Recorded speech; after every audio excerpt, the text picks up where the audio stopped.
Welcome to Chasing Truth. Today I want to talk about the identity crisis within the Messianic Movement. It's been here for quite some time. I don't think it's going away anytime soon, and I think that the culprit is in fact emphasizing as primary ethnic status. I think because we make such a big deal out of ethnic status, this becomes problematic for us for a variety of reasons. Let me give you an example. Who is a Jew? I mean, define Jewishness, if you will.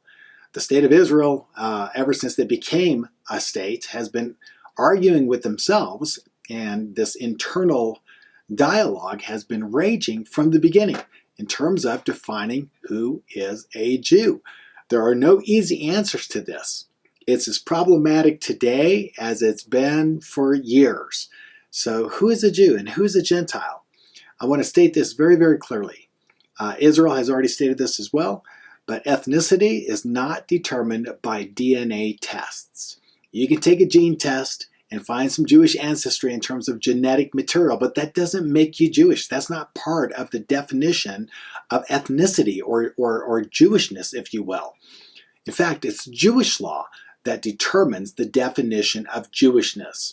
In Israel's Law of Return, all the way back in 1950, it states clearly, quote, "For the purpose of this law, Jew means a person who was born of a Jewish mother or has become converted to Judaism and who is not a member of another religion." That is the definition given under the Law of Return. And I believe that Israel, like any nation or any ethnicity, they get to determine for themselves who is part of their people group. So that's the definition. A Jew means a person who is born of a Jewish mother or has become converted to Judaism and who is not a member of another religion. Now, based on that definition, based on Israel's definition of Jewishness, this would disqualify, well, a number of Messianic Jews who claim Jewish ethnic status. Now, think about this. Israel and various Judaisms today are still in heated debates over this definition of who is a Jew. Add to that all the Gentiles who have no ethnic connection whatsoever to the 12 tribes of Israel. No physical ethnic connection to the 12 tribes of Israel, but still make the claim that they are Jewish. I mean, it is crazyville in those circles. So is there an identity crisis in the Messianic movement? Yes, there is. It's just huge.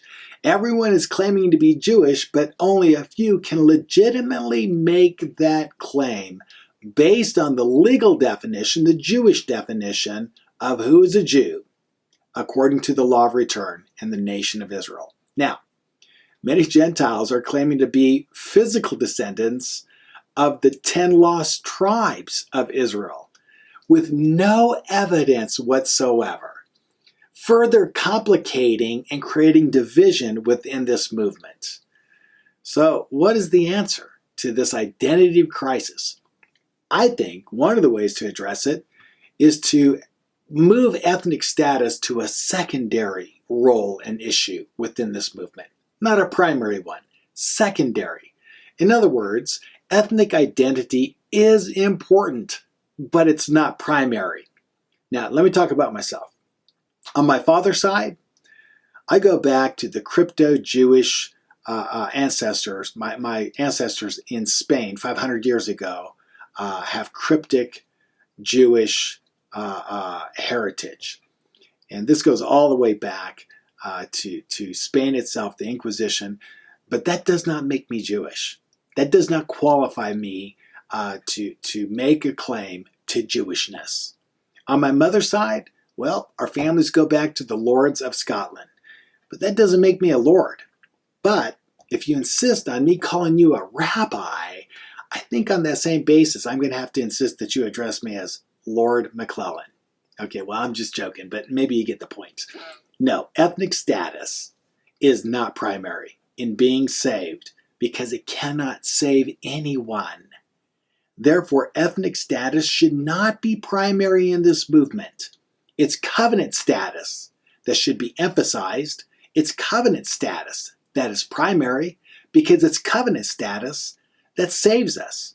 In other words, you can be Jewish, you can be Scottish, you can be Irish, you can be Spanish, or any of a number of other ethnicities and still perish in hell because you do not have covenant status. So the ethnic status card is not that big a deal, especially in regards to being saved.